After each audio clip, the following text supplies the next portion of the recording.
What's up, guys? JB here with Iconic Mods, and we're back with another one for you today, baby. So as you all know, I've been slowly working on building up the channel, getting better equipment, coming up with new ideas, new concepts. All that kind of goes hand in hand. Well, as of late, I've been getting a lot of questions about how am I getting that buttery smooth slide footage I've been using in the last couple videos. Well, I figured today's be a good day to talk about it. So, you know how we do. Grab your snacks, grab your drink, sit back, chillax, let's get into it. The Movie Maker 2 is a great choice for creators like me who are balling on a budget, but you still want to get them buttery smooth slide shots, time lapses, good build quality, backpack portability, as well as overall easy use. Now inside the kit, you'll find the track connector, the variable speed drive motor, ball head, phone mount, time lapse attachment, remote, and micro USB charge cable. Now off to one side of the drive motor is where you'll see the power button and the USB port to charge the internal battery, which on a full charge should give you about 2.5 hours of consistent usage. You also see the IR sensor for the remote. On top of the unit is where you'll find the D-pad that controls the speed and the direction of the drive motor, which comes in handy when you're running and gunning and you want to hurry up and get the shot off, or if you happen to misplace a remote. So I'm glad they included this feature on it. Now on the bottom of the track, you'll find the track connector and adjustable feet on the ends have holes in them, so you can mount this on either light stands or a single tripod in the middle. I've found that using a single tripod, unless you have a fluid head, gives some instability as it does a little bit of a seesaw as it slides from one end to the other. You can avoid this by using dual light stands on either end. However, if you're like me, you don't have those extra light stands on hand, you find workarounds, and we'll touch on that later on in the video. Well, I did mention that it was ease of use, right? And the reason for that is because it literally takes you about 90 seconds to go from 0 to doing the electric slide. And yeah, it's just that easy.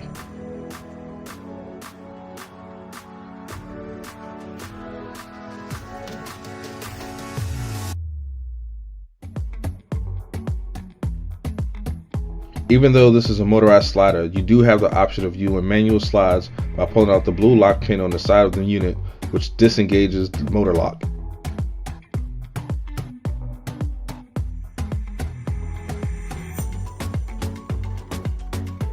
However, you did purchase this for the motor, right? Alright guys, so before you go, as always, you know we gotta do a complete pros versus cons breakdown so you can make a better purchase decision. So let's start off with the cons and then we'll slide off to the pros. And for me, the first con that comes to mind is the fact that it uses the IR, which stands for infrared sensor, and it has to have a direct line of sight in order to be able to be used properly. I would have much preferred if they had used the RF, which stands for radio frequency, and allows you to use the sensor from any direction. It does not have to have direct line of sight.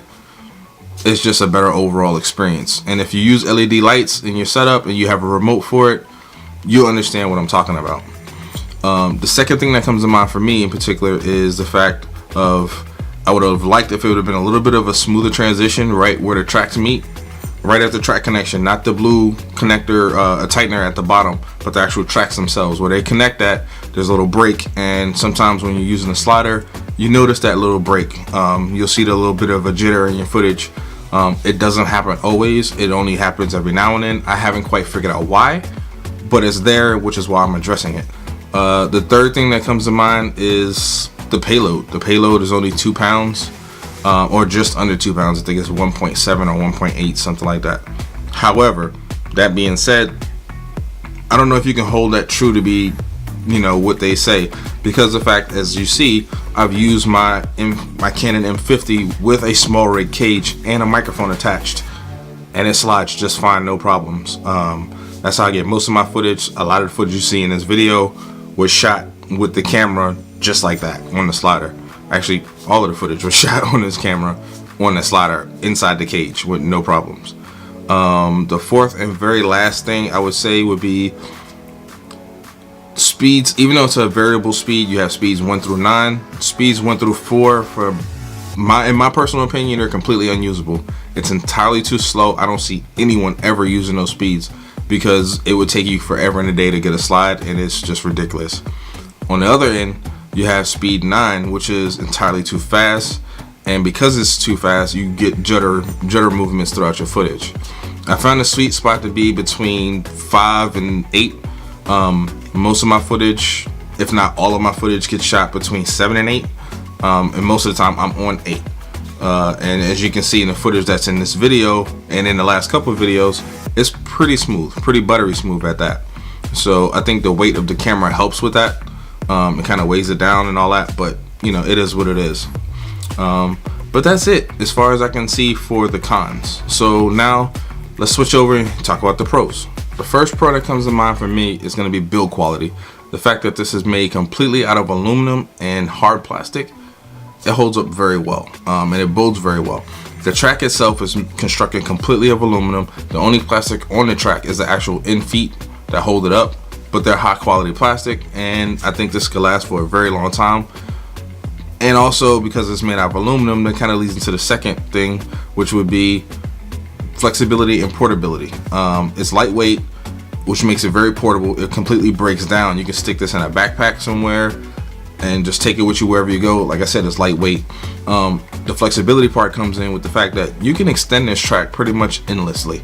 You can buy additional add-in pieces right now on Amazon, $9.99 on Amazon Prime, and each piece comes in 1.5 feet length and also has a stabilizer foot in the middle of it. So like I said, you can pretty much span this out as much as you want. Now the next thing is going to come up as price. The price for the actual slider itself, the Movie Maker kit, the primary part of it anyway, is $99.99 on Amazon right now. So less than $100 or right at $100 on Amazon Prime. So you can get this with 2-day shipping and all that. There's no other slider even remotely close to what this thing can do in that price point. You're talking about hundreds of dollars to be able to get the same functionality and everything that you get with this. To be able to use this with a smartphone as well as a small mirrorless or DSLR camera for that price point, I mean, come on, it's like a no-brainer, man. This is an overall great value. This is a great bang for your buck. You guys know me, I'm all about getting good value out of whatever you purchase. So for me, the Movie Maker kit, hands down, overall is a great value. Like I said, the price is $100.